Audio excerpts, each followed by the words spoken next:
अब जैसा कि महर्षि दानंद जी ने कहा है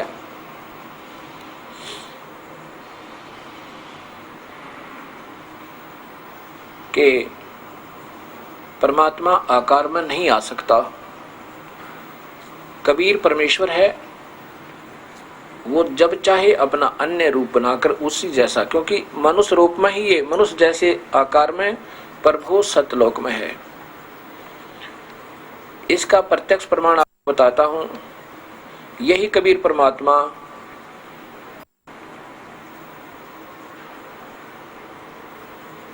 काशी के अंदर 120 वर्ष रहकर काशी में जब आए, कबीर परमेश्वर एक कमल के फूल पर स्वयं ही एक बच्चे का रूप धारण किया था, अन्य रूप मनुष्य का ही, बच्चे का। और फिर जब वापस गए, जैसा कि आपने परिभाषा प्रभु की में सुना, देखा और पढ़ा, 120 वर्ष काशी में रह करके विक्रमी संवत 1575 में और सशरीर हजारों की संख्या में उपस्थित श्रद्धालु भक्तों के सामने मगर में सशरीर गए थे। उनके फूल मिले थे। चादर नीचे एक बछाई थी, एक ऊपर बछाई थी, बीच में कबीर साहब लेट गए थे। वहां फूल मिले थे, केवल सुगंधित फूल, जो सुगंधित फूल होते हैं, शरीर नहीं मिला था। कोई हाडों को फूल समझे, वो हड्डियां नहीं थी। ऊपर से आकाशवाणी की थी कि मैं जा रहा हूं, अपने पत्रों में, अपने ज्योतिषों में देखो मैं कहां जा रहा हूं और किस मुहूर्त में जा रहा हूं। मैं स्वर्ग से भी ऊपर सतलोक जा रहा हूं। ऐसे चले गए थे विक्रमी संवत 1575 में। विक्रमी संवत 1774 में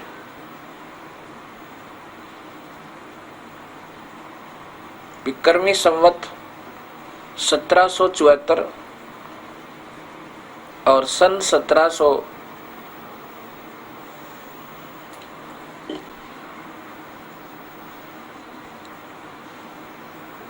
विक्रमी संवत 1774 अर्थात 199 वर्ष बाद सतलोक जाने के, कबीर साहब के सतलोक गमन के 199 वर्ष बाद 1774 विक्रमी संवत 1774 में गरीबदास जी का छुडानी गांव में जन्म हुआ, श्री बलराम जी के घर पे। और जब गरीबदास जी 10 वर्ष के हुए, वो पाली जाते थे गौओं के को चराने के लिए अपने ही नाना जी के खेतों में, अपने ही नाना जी के गौओं को लेकर के साथ में अन्य पाली भी जाते थे, गौ चराने जाया करते थे। विक्रमी संवत 1784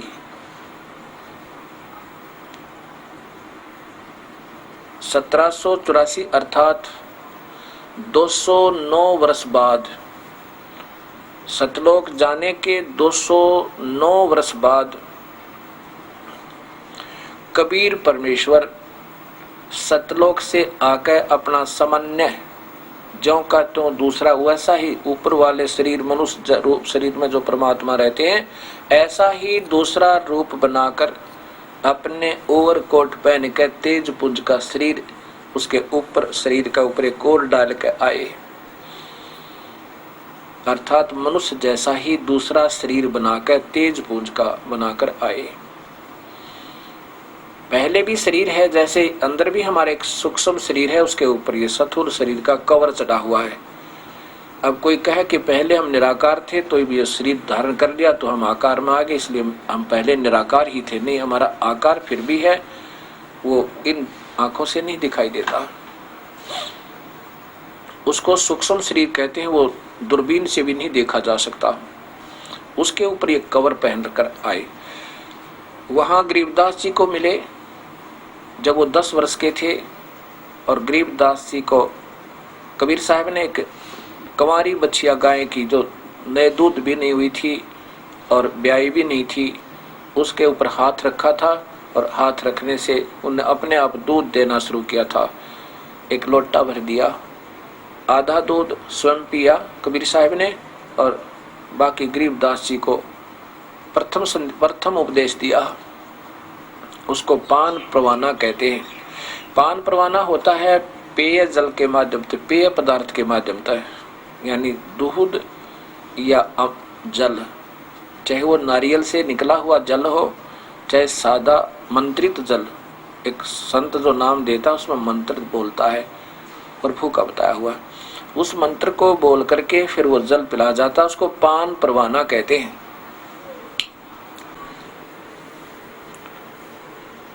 उसको पान परवाना कहते हैं। कबीर साहब ने वो दूध पिलाया, अपना मंत्र बोला हुआ गरीबदास जी को, और फिर समझाया बताया कि सतलोक से आया हूं मैं, और सारी भक्ति महिमा बताई, प्रभु की न्यारी न्यारी व्यवस्था बताई। तब 10 वर्ष के बच्चे गरीबदास जी में एक प्रेरणा हुई, पैर पकड़े, कहा दाता अपना सतलोक दिखाओ, मुझे दिखा सकते हो? तब कबीर साहब गरीबदास जी की आत्मा को इस शरीर से अलग शरीर, सूक्ष्म शरीर को लेकर के सतलोक पहुंचे। वहां मनुष्य जैसा ही शरीर जीव का होता है, आत्मा का होता है, वो तेज पुंज का ही होता है, और उसका तेज कम होता है, सदृश ईश्वर ही होता है। 16 सूर्य के प्रकाश जैसी रोशनी, इतना तेज एक जीवात्मा का शरीर है सतलोक में, और परमात्मा का वहां करोड़ों सूर्य करोड़ों चांद मिला दे ऐसी वैसा तेज उनका है। इतना डिफरेंस, इतना अंतर है जीव आत्मा, यानी आत्मा के और परमात्मा के शरीर में। तो वहां दिखा करके वो वापस छोड़े शरीर में। उसके बाद गरीबदास जी ने आंखों देखा सारे ब्रह्मांडों का हाल, अपने ग्रंथ साहिब में पूर्ण वर्णन दिया। जहां पर वो कबीर परमेश्वर प्रकट हुए थे, आज भी उस छुड़ानी गांव के खेतों में उसको गांव छुड़ाने से कबलाना एक गांव है, उस कबलाना की तरफ एक रास्ता जाता है।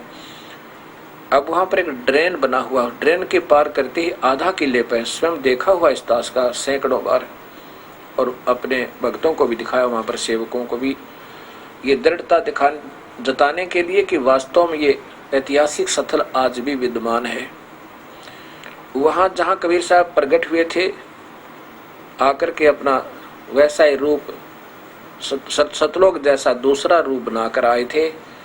उसके ऊपर ओवरकोट पहन कर तेज पुंज का, हल्के तेज पुंज का, और वो वहां दर्शन दिए थे। कबीर साहब गरीबदास जी को दीक्षा दी थी, और फिर भी बीच में आते रहे। ऐसे 3 सतिथि में नाम दिया और आदेश दिया कि पुत्र तू नाम दिया करें। तब गरीबदास जी कहते हैं कि वो परमात्मा मुझे भी तेज पुंज का रूप बनाकर तन धर के आए थे और दर्शन दे कर गए, और यही नानक जी को, यही दादू जी को, यही आकर मिले थे, उन्होंने उनका बेड़ा पार किया।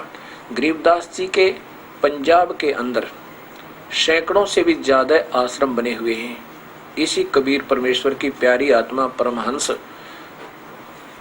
गरीबदास जी के।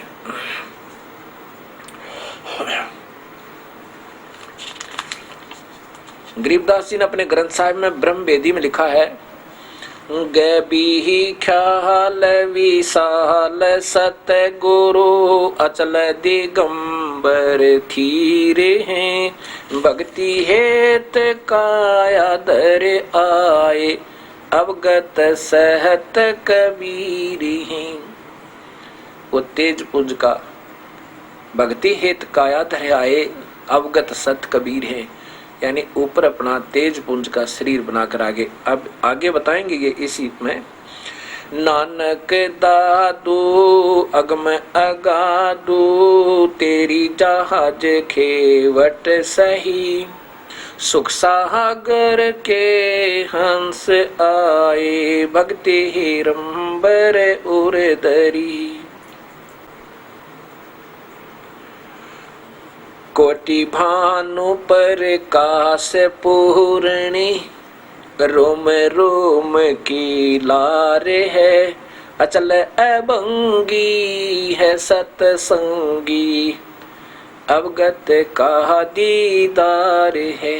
कोटि भानु, करोड़ों सूर्यों जैसा प्रकाश, रोम रोम की लार है, वास्तव में तो उसका ऐसा शरीर है सतलोक में। धन सत गुरु उपदेश देवा, 84 भ्रम मेटहि, तेज पुंज तन दे दर कर, इस विधि हमको बैठे ही। भद्रा वस्त्रा, तेज पुंज का और कोट पहन के, तेज पुंज तन दे दर के, नाड़ी आदि जोड़ जुगाड़ से बना हुआ 5 तत्वों का शरीर नहीं बना कराते प्रभु। तेज पुंज तन देह धर करे, इस विधि हमको भेंट ही। धन सत गुरु उपदेश देवा, 84 भ्रम मेट ही। धन है मेरे सत गुरुदेव जिन्होंने मुझे आकर उपदेश दिया और मेरा 84 का 84 लाख जोनियों का जन्म मरण का चक्कर समाप्त कर दिया, ये भ्रम मेट दिया। शब्द निवास आकाश वाणी, यो सत गुरु का रूप है, चंद सुर नहीं पवन पानी, न जा छाया धूप है। वो परमात्मा शब्द निवास यानी अमर रूप में रहता है। आकाशवाणी अर्थात वहाँ सतलोक में अपने भक्तों के लिए आकाशवाणी भी करता रहता है। ये ऐसे मेरे प्रभु का ये सब विवरण रूप का मैं बता रहा हूँ। रहता रमता राम साहिब, अवगत अलह अलेख है। वही परमात्मा है, रमता रहता रमता, यानी रमता माने सर्वव्यापक भी वही है, क्योंकि शक्ति उसकी सर्वव्यापक है। जैसे राजा अपने कार्यालय में या अपने घर पे या देश के किसी दौरे पर आकार में होता है, उसकी निराकार सत्ता, उसकी प्रभुता, उसका भय, उसका धाक कण कण में व्यापक होती है, जिसके कारण सभी सुचारू रहते हैं। भूले पंथ विटम्बवादी, कुल का खाविंद एक है।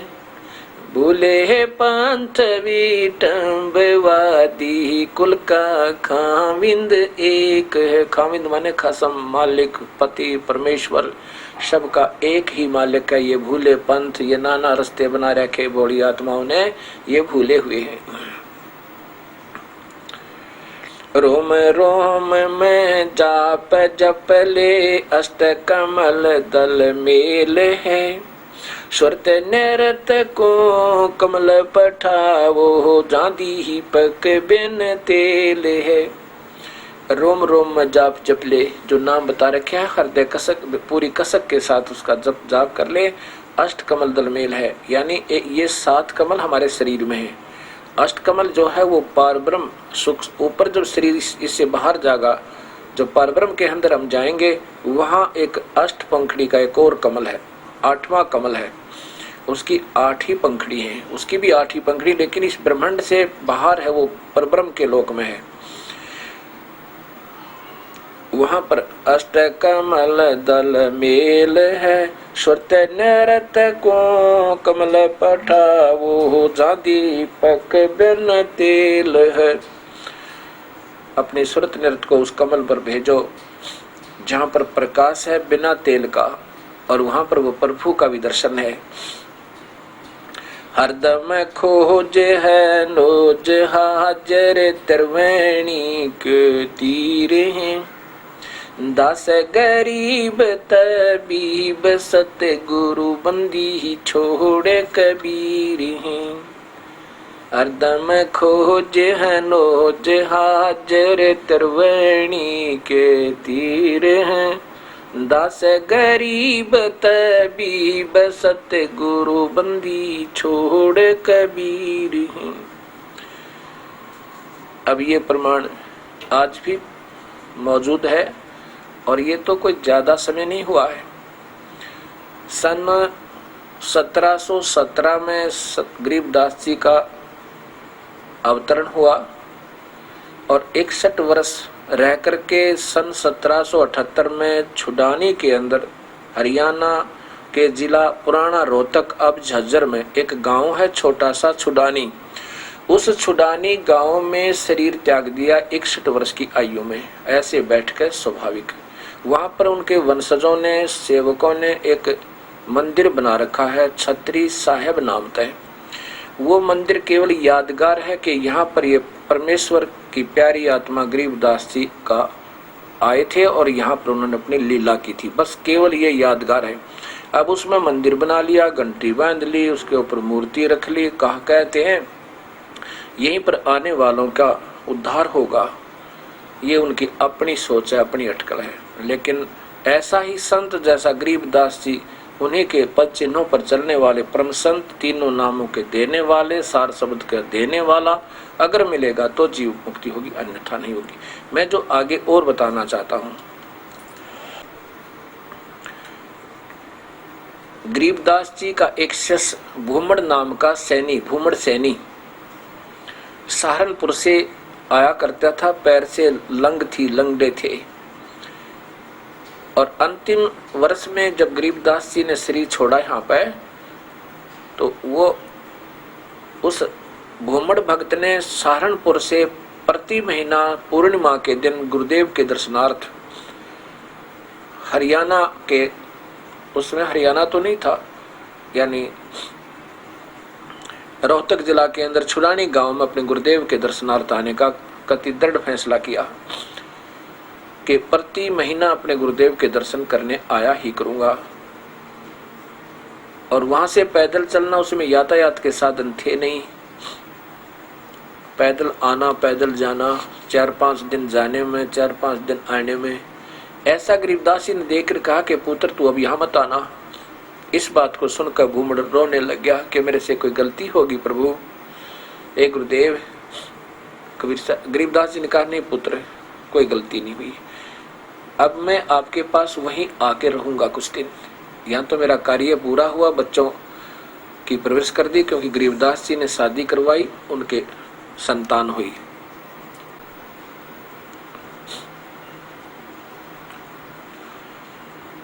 ऐसे ही गरीबदास जी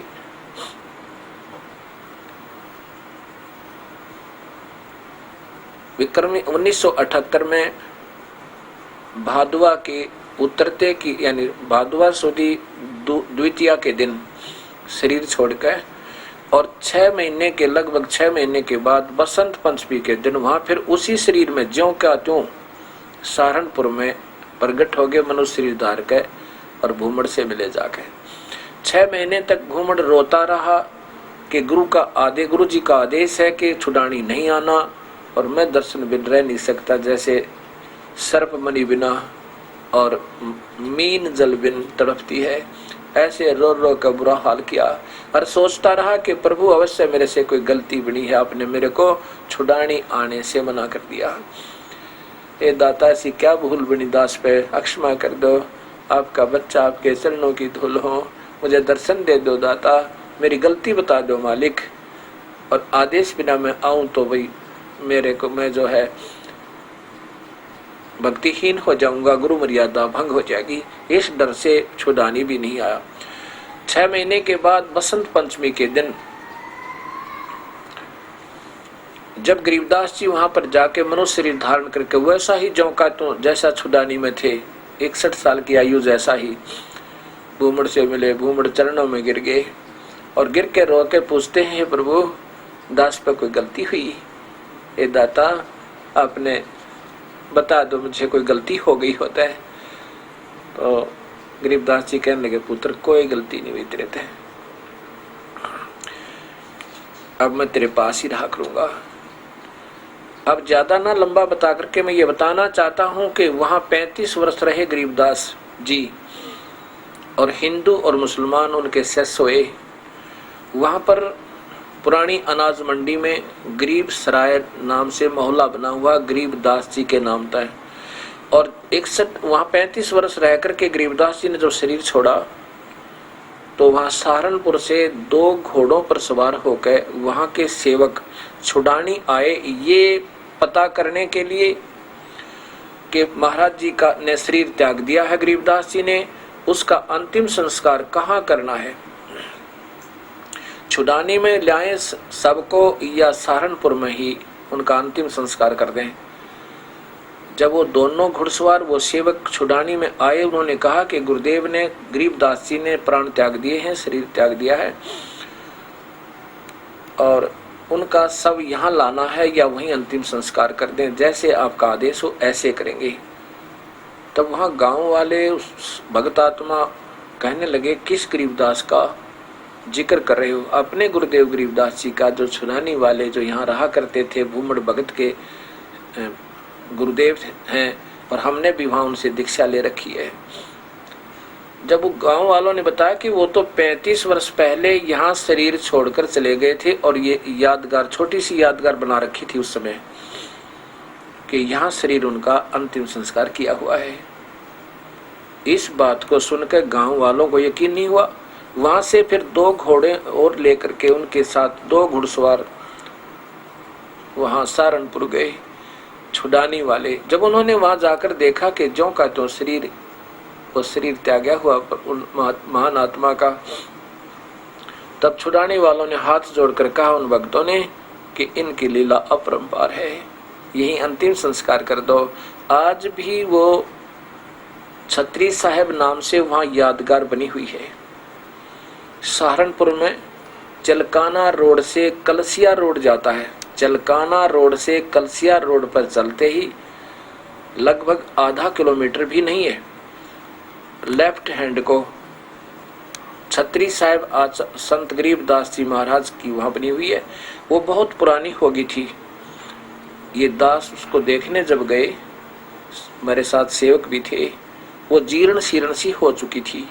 उसको प्रार्थना की वहाँ के रहने वाले रखवाले महंत जी से कि यदि आपका आदेश हो तो ये दास और ये संगत इसको दोबारा बनवा दे या यादगार बनी रहे।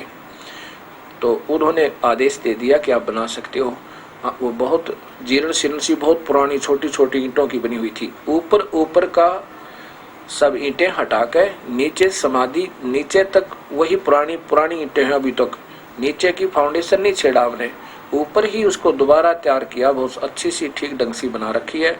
उस पर एक पूर्ण विवरण लिखा हुआ है, आज भी विद्यमान है, वो देखा जा सकता है। ये अद्वितीय उदाहरण इस संसार में आज भी विद्यमान है। ये प्रत्यक्ष प्रमाण है कि परमात्मा जब चाहे जो कर सकता है, जब चाहे शरीर त्याग आ सकता है सह शरीर। और उन्हीं जैसे गरीबदास, या आपके शंका होगी क्या गरीबदास प्रभु थोड़े ही थे? अब देखो गरीबदास जी की वाणी है कि साहेब तेरी बंदगी से ये जीव हो जावे जगदीश। भक्ति के कारण प्रभु जैसे कुछ लक्षण भक्त आत्मा में भी आ जाते हैं। ये सिद्ध कर हो गया कि जब एक हंस, एक संत, हंस माने अच्छी आत्मा भी एक स्थान पर शरीर छोड़ के दूसरी जगह प्रकट हो सकती है, तो प्रभु को क्या देर लगे है? वो जो चाहे सो कर सकता, वो और ज्यादा समर्थ है।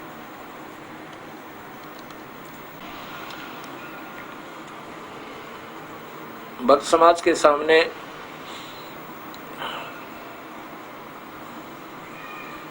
मैं चाहता हूं कि आज वर्तमान में जितने भी महापुरुष भक्ति मार्ग को प्रशस्त कर रहे हैं, उनके अनुयायी पंथ बने हुए हैं, उन सबके ही शास्त्र दिखाऊं। मैं अपनी तरफ से कुछ नहीं कहना चाहता, मुझे क्षमा करना। और जिससे ठीक है, जो उन नहीं मानेंगे तो लगे रहेंगे। हो सके भविष्य में इन भक्तों को जो पुण्य आत्मा है वो अपना सत मार्ग पकड़ जाए। ये देखिएगा,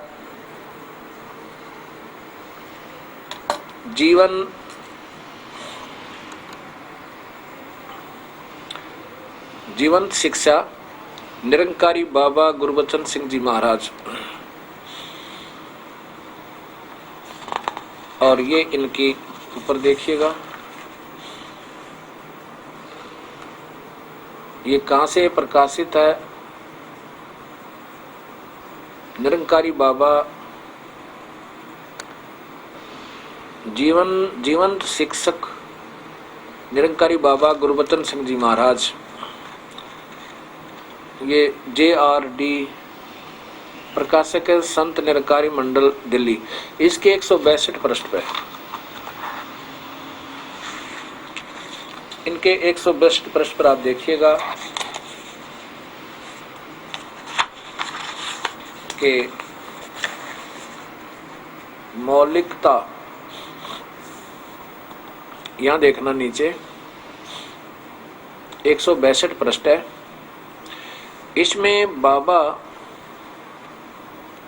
जो कहीं विदेश में गए थे तो उन्होंने अपने एक सेवक से कहा, पूरी साहिब थे कोई उनके सेवक, कि इन कुछ बच्चे हैं जो विदेशी, इनको ज्ञान समझा दे, जो नाम दे दे। चलो उन्होंने आदेश दे दिया, पुरी जी ने ज्ञान दे दिया। ज्ञान, बाबा जी ने पूछा कि ज्ञान दे आए हो? हाँ जी।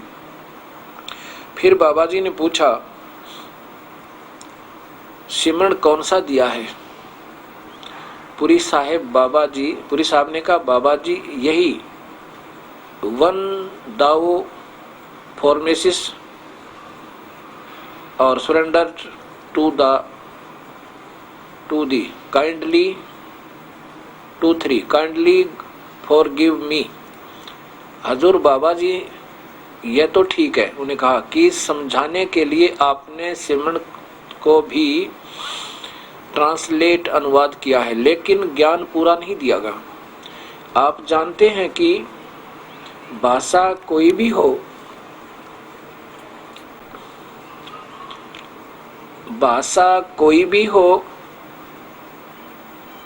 गणित के फार्मूले भी वही जुबान पर चढ़ जाते हैं जो मौलिक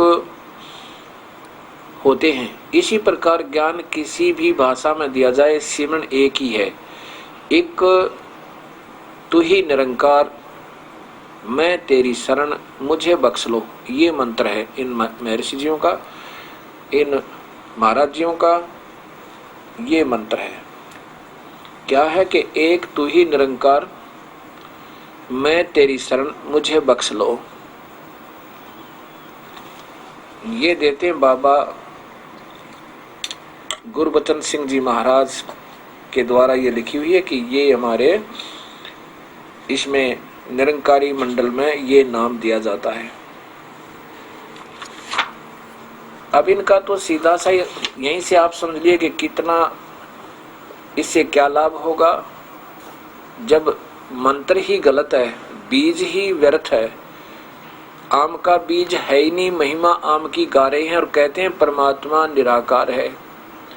निराकार कैसा? ये प्रकाश को भी निराकार नहीं मानते, कहते हैं परमात्मा का क्या? परमात्मा देखो ये क्या शेप है आपके बीच में, ये क्या है बीच में? कुछ नहीं, बस तो फिर उसका क्या आकार है? वो तो ऐसा है, नाम यही है, बस तू ही एक निरंकार, मुझे बख्श लो, तू ही एक निरंकार, मैं तेरी शरण हूं, मुझे बख्श लो। और खाना पीना मौज करो, खाने की कोई आंट नहीं। हजारों की संख्या में भक्तात्मा इस दास के पास आए हैं, उन्होंने बताया है कि हमारे को तो बड़ा धोखा लगा है, जहाँ पर कोई परहेज ही नहीं उस परमात्मा को, जब यहाँ के हमारे चस्के नहीं छूटे और जाना उस परमेश्वर के पास। ये निराकार, ये काल तक के साधक ही अभी तक अनजान पने में अपनी भक्ति को सत्य मानकर इसमें उलझे पड़े हैं। ये स्वयं भी धोखे में है और साथ में लाखों और करोड़ों की संख्या में भोली आत्माओं को अपने पीछे लगा रहे हैं। ये प्रभु के दोषी होंगे। इन्होंने फिर वेदों से प्रारंभ करना चाहिए, गुरु ग्रंथ साहिब से प्रारंभ करना चाहिए, कुरान शरीफ से प्रारंभ करना चाहिए, पवित्र बाइबल को फिर देखना चाहिए, जब जाकर के ये सारा भक्ति मार्ग सीधा होगा। नहीं तो ठीक आपकी मौज, जैसे आपको ठीक लगे करते रहना। इस दास की ड्यूटी लगाई है प्रभु ने, हम अपना कार्य पूरा करेंगे। और भी बहुत से पंथ हैं। अब बहुत सी शंकाएं भी आती हैं भक्तात्माओं पर, नया ज्ञान होता है, उसमें सभी को ये एकदम अजीब सा लगता है। लेकिन अजीब तो इसलिए बन गया कि क्योंकि ये सत्य है और ऐसे तो हमने पहले ज़्यादा सुन लिया। जब प्रभु एक है, उसका मार्ग भी एक ही होगा, नाना नहीं हो सकते। उनका वेद एक है, ज्ञान एक है चारों वेदों में, और वहीं से हमने प्रारंभ करना होगा, तब ये हमारा उलझा हुआ ज्ञान फिर सुलझेगा। अब बहुत से प्रश्न हमारे ऊपर पास आए हैं, बड़े प्यार भरे और प्रशंसा भरे हुए पत्र, श्रद्धा भाव से भरे हुए पत्र, और कह रहे हैं कि ये इतना अनमोल ज्ञान और ये बिल्कुल सच्चाई है परमात्मा अभी तक कहाँ छुपी हुई थी। देखो, मनुष्य जन्म का वास्तविक उद्देश्य केवल प्रभु प्राप्ति है। बाकी तो हम अपना प्रारंभ भोग रहे हैं। कोई अच्छे पुण्यकर्मी प्राणी हैं, उनको यहाँ कार, कोठियाँ, फैक्ट्री, राजा, मंत्री बने हुए हैं, ठीक है, अपनी मलाई खा रहे, खाते रहो। इस जीवन में हमने फिर तैयारी करनी है, और वो तैयारी होगी सत भक्ति तय पूरे संत के माध्यम से, पूर्ण परमात्मा का नाम ढंग से विधि से लेकर के। फिर बीड़ी, शराब, मांस, तम्बाकू कभी नहीं पीना, आन उपासना नहीं करनी, एक प्रभु की भक्ति जैसे गुरुदेव ने बताई ऐसे पूर्ण परमात्मा का भजन करते रहना, उससे बात बनेगी। अन्य साधना से जीव को कोई भी लाभ नहीं होगा, ये शास्त्र और गीता प्रमाण देती है। आदरणीय बाबा गुरबचन सिंह जी के, निरंकारी जी के आपने विचार सुने कि वो मानते हैं कि तू ही एक निरंकार है, तू निराकार है, तेरा कोई आकार नहीं है। और दूसरी तरफ प्रमाण देते हैं स्वयं अपने ही कलम से। ये देखियो अवतार दर्शन, इसके प्रश्न नंबर 5 पे पहले ये देखिएगा। अवतार दर्शन, डॉक्टर जगन्नाथ शर्मा हंस, PhD D.Litt इनके लेखक हैं, और प्रकाशन विभाग संत निरंकारी मिशन मंडल दिल्ली। इसके प्रश्न नंबर 5 पर गीता जी और यजुर्वेद को साथ लेकर अथर्ववेद का प्रमाण देते हुए महापुरुष जी कहते हैं, यहाँ देखिएगा गीता अध्याय 4 के श्लोक नंबर 7 में, अर्थात हे अर्जुन, जब जब धर्म की हानि और अधर्म की वृद्धि होती है, मैं साकार रूप में प्रकट होता हूं। अब यहां तो ये प्रमाण दे रहे हैं, तो देखियो पूरा देखो इसको एक बार। अब देखो गीता अध्याय नंबर 4 के श्लोक नंबर 7 में कि मैं साकार रूप में प्रकट होता हूं, यानी कृष्ण को ये भगवान मानते हैं। और अथर्ववेद के अध्याय मंडल नंबर 5 के सूक्त नंबर 1 का श्लोक नंबर 1 में ये कहते हैं, ये सत्य है कि गुप्त रहस्य है, और जो अविनाशी नित्य दिव्य जन्म वाला परमात्मा धर्म की रक्षा के लिए मनुष्य आदि योनियों में प्राप्त होता है। ये इसका इन्होंने श्लोक का सहारा लिया। इसी के प्रश्न नंबर 20 पर देखिएगा,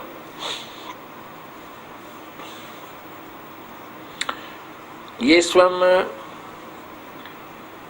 जो निरंकारी मंडल के प्रवर्तक हैं इस पंथ के, महाराज अवतार जी, उनकी वाणी है।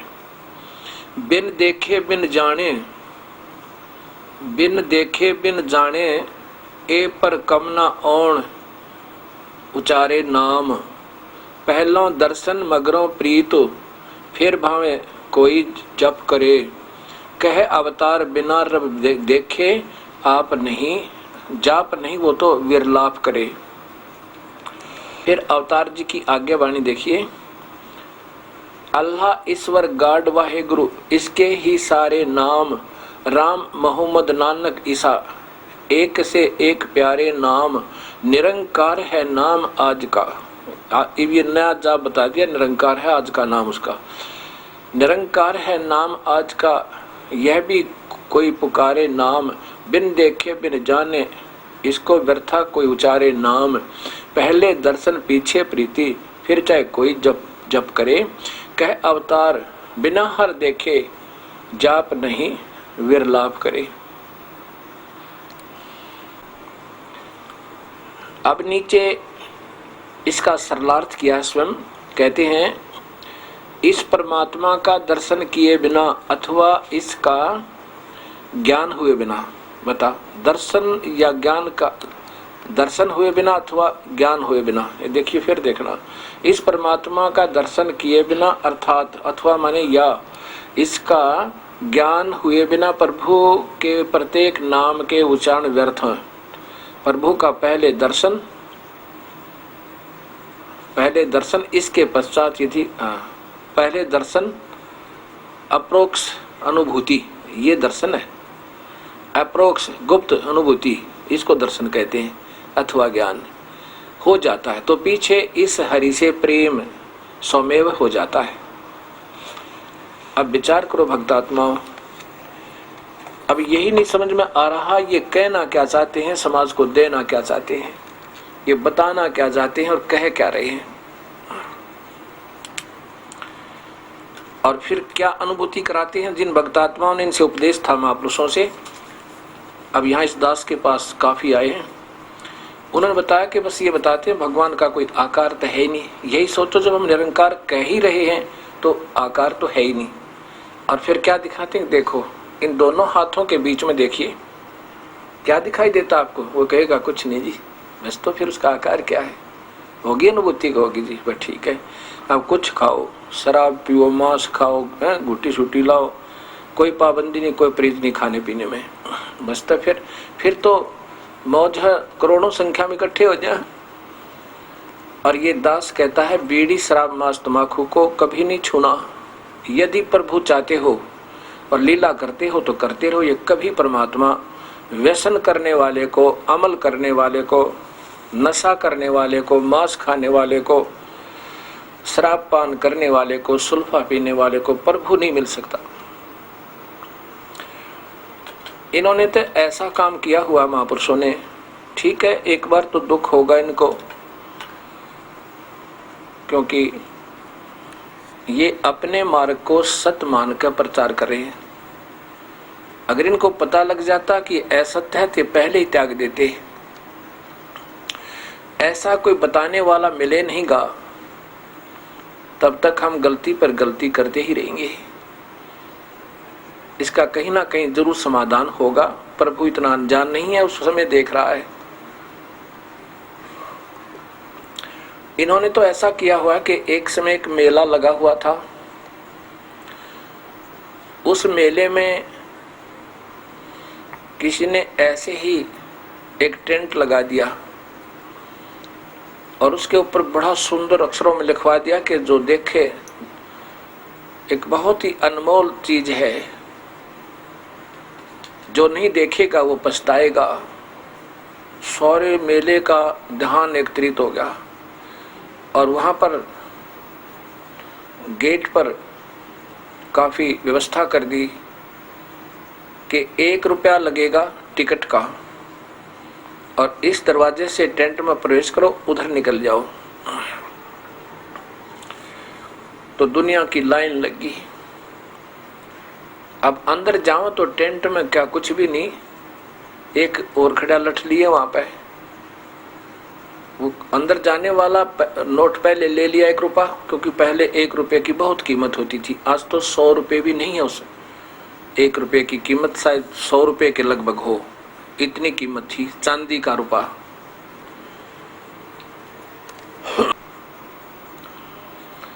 अब वो व्यक्ति अंदर गया देखने के लिए भी क्या है, एक खड़ा लठ लिए, कहता जल्दी चल परली तरफ। भी कहते बहुत अजीब चीज है, नहीं देखा तो पछताएगा। मैं ठीक है, नहीं देखता तो तू पछताता नहीं, चल निकल जाए यहाँ से। वो आगे निकल गया। अब वो कि कोई बाहर वाले पूछे भाई क्या देखा, वो शर्मानता बतावे नहीं। हंसी मजाक करेंगे तेरा, 1 रुपया ठगुआ का आ गया। वो कहता भी कमाल हो रहा है, क्या बात कही। मतलब बहुत देखने जोगी चीज है, जो नहीं देखेगा वो पछताएगा। फिर तो जी लाइन लगी, इस गेट से पैसे ले, पिछले से निकाल दे, इससे पैसे ले निकाल दे। करोड़ों की संख्या में पार कर दिए, लाखों की संख्या, हजारों की संख्या में,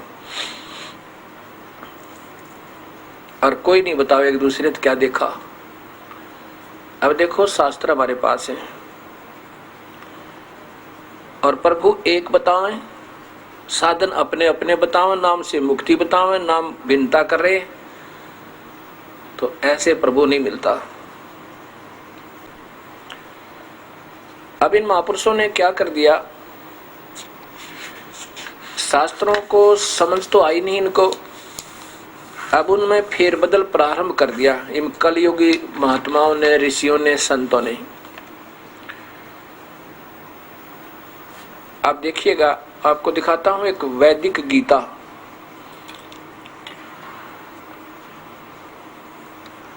हरियाणा में जिला झज्जर के अंदर एक गुरुकुल है, झज्जर गुरुकुल।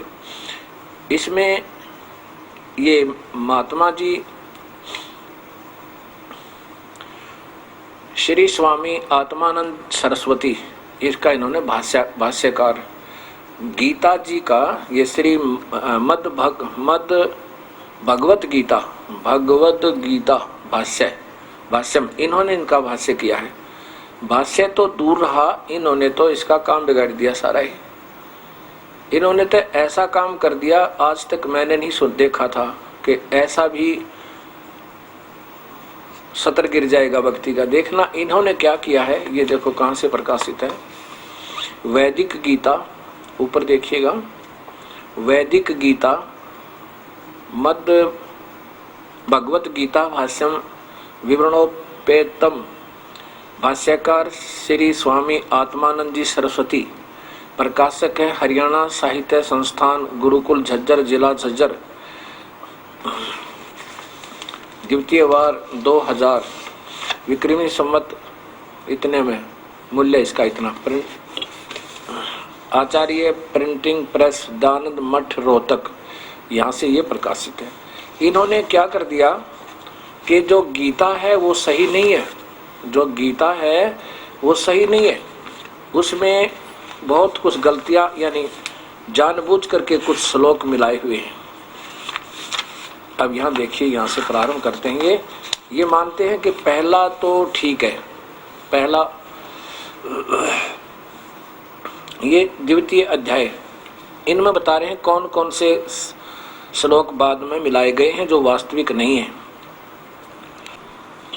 हेडिंग है गीता में प्रक्षेप, अर्थात इसमें अन्य चीजें डाल दी, वास्तविक मंत्र कुछ हैं, कुछ थे वो उनके और भी ज्यादा अपनी तरफ से मिला दिए लेखक ने, इनका ऐसा मानना है। क्या लिखे हैं कि गीता के दूसरे अध्याय का 24वां श्लोक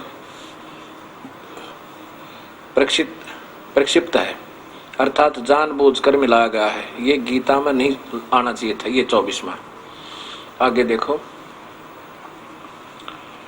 नीचे देखो, क्यों यहाँ दिखाएं हम आपको। फिर लिखा है 45वां और 46वां श्लोक भी प्रक्षिप्त है, ये दोनों प्रक्षिप्त हैं, ये भी जानबूझकर डाले गए, ये गीता में नहीं होने चाहिए थे। अच्छा जी, इनका कारण भी नीचे लिखा है, इतना समय नहीं है कि सारे पढ़ाऊं मैं आपको। फिर आगे लिखा है ये 62वें श्लोक से लेकर नीचे देखिए, ये ऊपर देखो,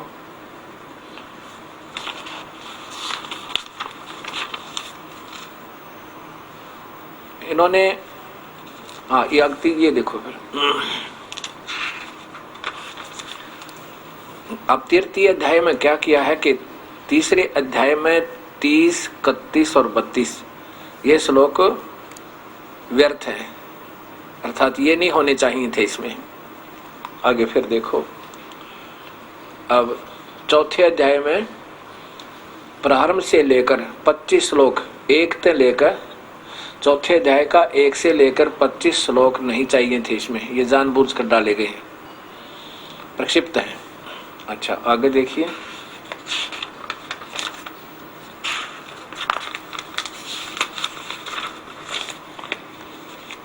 अब 5वें अध्याय के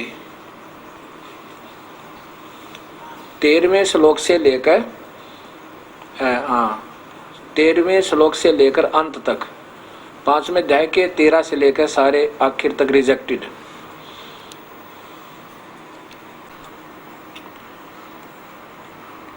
अब देखिएगा भक्त समाज, ये क्या होने लग रहा है, इन मजाक बना रखा है धार्मिक शास्त्रों को, जिसको जैसी समझ है ऐसा ही करके इसको उल्ट सुलट, और ऐसा करके छोड़ देंगे कि अंत में सभी नास्तिक हो जाएंगे, कोई प्रभु को नहीं मानेगा। नाना प्रकार के मत, नाना प्रकार के विचार, शास्त्रों को ऐसे बुरा हाल कर दिया, गीता का ही एक किस्म से विनाश कर दिया। ये पहला अनर्थ देख रहा हूं मैं कि शास्त्रों का इतना ज्यादा अनर्थ कर देना। वैसे तो होता आ रहा है कि महाभारत के अंदर से भी काफी प्रकरण निकाल दिए गए जो इनकी समझ में नहीं आए, किनकी, लेखकों की, महाभारत के लेखकों की। और ऐसे ही ये ओमानंद जी सरस्वती जी ने, आर्य समाज के यहाँ के गुरुकुल झज्जर के ये संस्थापक भी माने जाते हैं, अर्थात यहाँ के बहुत ही अच्छे प्रभुताशाली महात्मा माने जाते हैं। इन्होंने समझ में तो आया नहीं कि गीता को में लिखा क्या है और कैसे इसको पढ़ना चाहिए था, तो उनको रिजेक्ट कर दिया कि ये भी नहीं चाहिए थे, ये भी श्लोक नहीं चाहिए थे, ये वैसे मिला दिए। आगे देखो, अब क्या क्या दिखाऊं आपको। ये तो सारों में ऐसे क्या हुआ, अब आपको दिखाता हूं कि छठे में भी, छठे अध्याय में 5वां देखा था आपने, तो अभी चलो नहीं दिया। अब देखियो ये छठा, इसमें भी कितने श्लोक निकाल दिए, 14 से लेकर 23 तक 10 श्लोक, ये भी गलत हैं, ये जानबूझ कर डाले गए। फिर देखिए यहाँ पर छठे में, 7वां देखो पहले, कहते हैं 7वां अध्याय तो संपूर्ण ही व्यर्थ है, 7वां सारा ही, और 8वें अध्याय के पहले 7 श्लोक भी गलत हैं, यानी ये नहीं चाहिए थे। 7वां अध्याय संपूर्ण और 8वें अध्याय के पहले 7 श्लोक प्रक्षिप्त हैं, यानी ये भी जानबूझकर डाले गए। अब 8वां देखो, वो तो 7 तो निकाल ही दिए, आगे बताते हैं कि अध्याय 8वें अध्याय में, 8वें अध्याय के 12 से लेकर 21 तक, पहले 1 से 7 तो वह रिजेक्ट कर दिए, और 12 से लेकर 21 तक ये भी गलत है। गीता में प्रक्षेप 13 अध्याय, 13वें अध्याय के प्रथम से लेकर 6 श्लोक, और आगे भी हैं इसमें। हाँ ये देखो 13वां रिजेक्ट हो गया। अब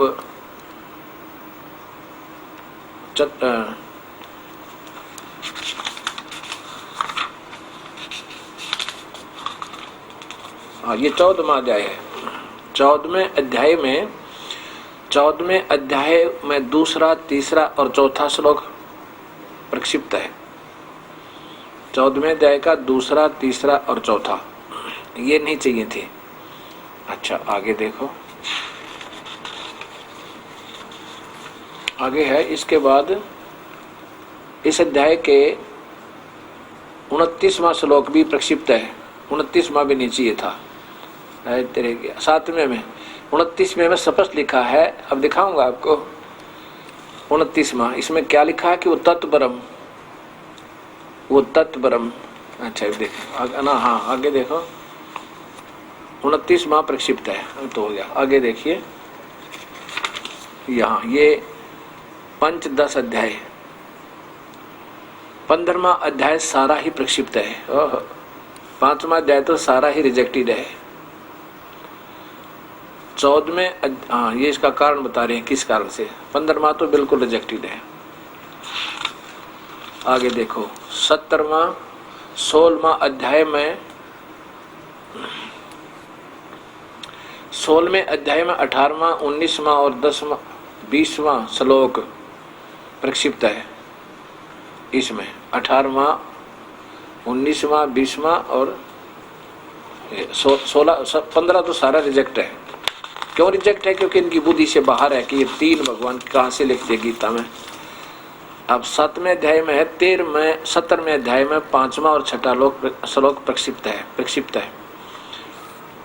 अच्छा आगे देखो 8वें अध्याय में 5 से 58 तक 50 से 58 तक 9 श्लोक प्रक्षिप्त हैं और 64 से 71 तक भी प्रक्षिप्त है। यहाँ देखिए इधर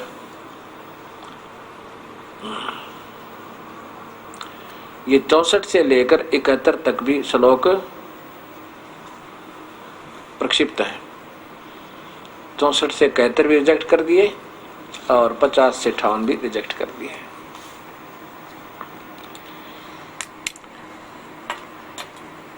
इन्होंने रिजेक्ट कर दिया अपनी मर्जी से और ये गीता बना दी। इसमें आगे फिर अपने हिसाब से इस गीता को, वैसे वास्तव में इनकी तरफ से बनाई हुई गीता के सारे ही ज्यादा से ज्यादा 100 श्लोक भी नहीं बनेंगे।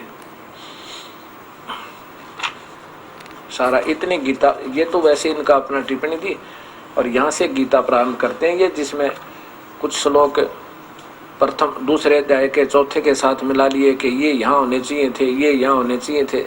कमाल की बात है। अब अनजान मिस्त्री और कोई मोटर कार को ठीक करे, उसको मिस्त्री ही नहीं है, व्हीलों को तो ऊपर छत पे फिट करे, स्टेरिंग को पीछे लगा दे कि यहाँ होना चाहिए था अपने दिमाग से, और गाड़ी बना दी। अब यहाँ देखो ज्यादा ना बता करके मैं 15वां अध्याय ही देता हूं जो इन्होंने पूरा ही रिजेक्ट कर दिया। क्यों कर दिया? क्योंकि ये नहीं मानना चाहते कि परमात्मा कोई और भी है, केवल एक ही प्रभु है। ये इनका मानना यही है, दूसरा सिद्ध होना ही नहीं चाहिए। इन शास्त्रों को ही खत्म कर दो। बताओ इससे मिलेगा क्या? सच्चाई को सच्चाई कह देना चाहिए। नहीं समझ में आओ तो कि मान आनी अपने 2 कौड़ी के जीव है हमारे जैसे। आज शरीर छूट जाएगा, कल भगवान सजा देगा अगर हमने किसी को गलत मार्गदर्शन कर दिया। अब ये देखियो गीता जी,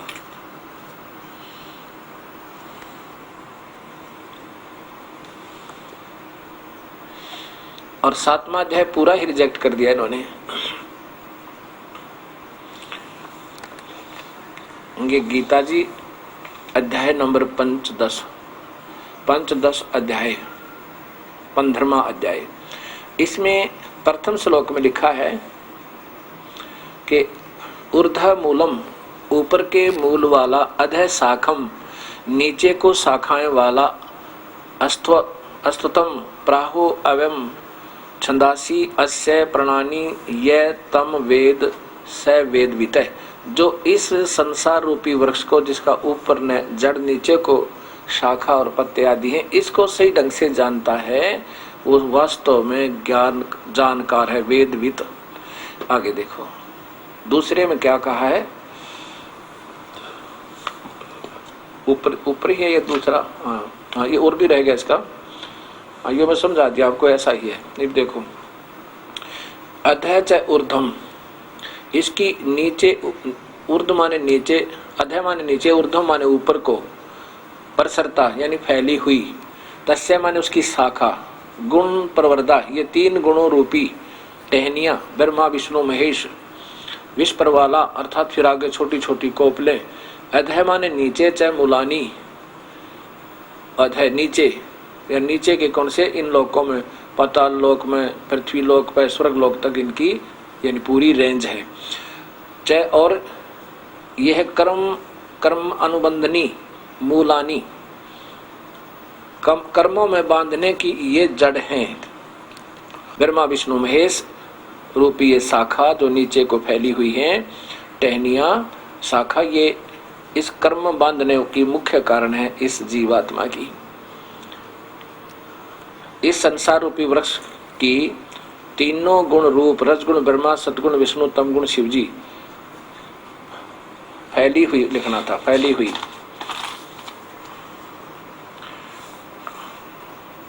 देखिएगा, विषय भोग ये रूप वाली विषय विकारों रूपी कोपले अर्थात शाखा, कोपलों वाली शाखा माने ये ब्रह्मा विष्णु महेश रूपी तीनों शाखाएं, त्रिगुण शाखा नीचे और ऊपर फैली हुई हैं मनुष्य लोक में, और कर्मानुसार बांधने की ये मूल कारण है, मूलानी है, कर्मानुबंधनी मूलानी अधः नीचे और ऊपर, नीचे ये नीचे के लोकों में फैली हुई है ये तीनों में।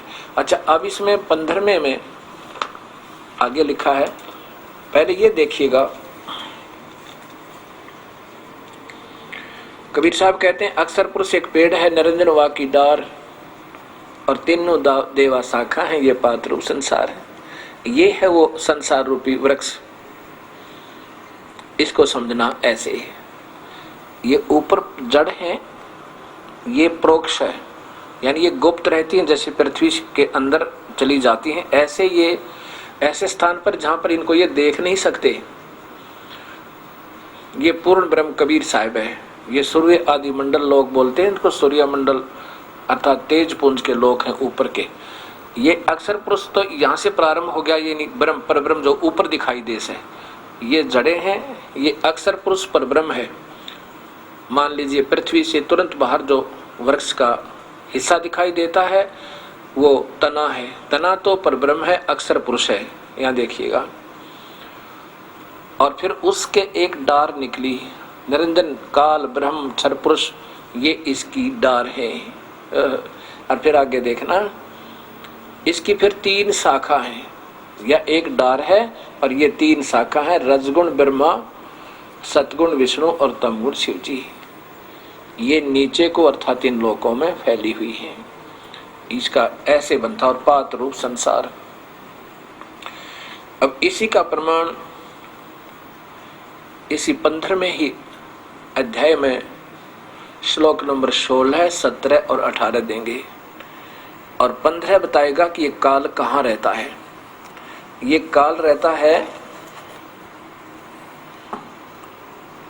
सबके हृदय में, कहता मैं ही वेद आदि का वो देता हूँ, ज्ञान देता हूँ। अब देखो 15वें अध्याय का ये 15 से 15, 16, 17 और 18 कितना स्पष्ट करते हैं। ये वही गीता जी अध्याय नंबर 15 का श्लोक नंबर 15 है। श्लोक नंबर 15 है, मैं सब प्राणियों के हृदय में, ये ब्रह्म बोल रहा है कृष्ण जी के शरीर में, अंतर्यामी रूप से स्थित हूँ तथा मुझसे समर्थी ज्ञान और अपोहन होता है और सब वेदों द्वारा मैं ही जानने योग्य हूँ। वेद यानी जाना जाता हूँ, वेदांत करता और वेदांत को जानने वाला मैं ही हूँ। अच्छा, अब देखो इसमें 16 में, ये 16 में स्पष्ट लिखा है कि इसमें 2 भगवान हैं। लोके माने पृथ्वी वाले लोकों में, नीचे के जो लोक हैं पृथ्वी वाले, पर ब्रह्म और ब्रह्म के लोक हैं। इनमें नासवान और विनाशी भी 2 प्रकाश के पुरुष माने भगवान हैं, 2 प्रकार के भगवान हैं।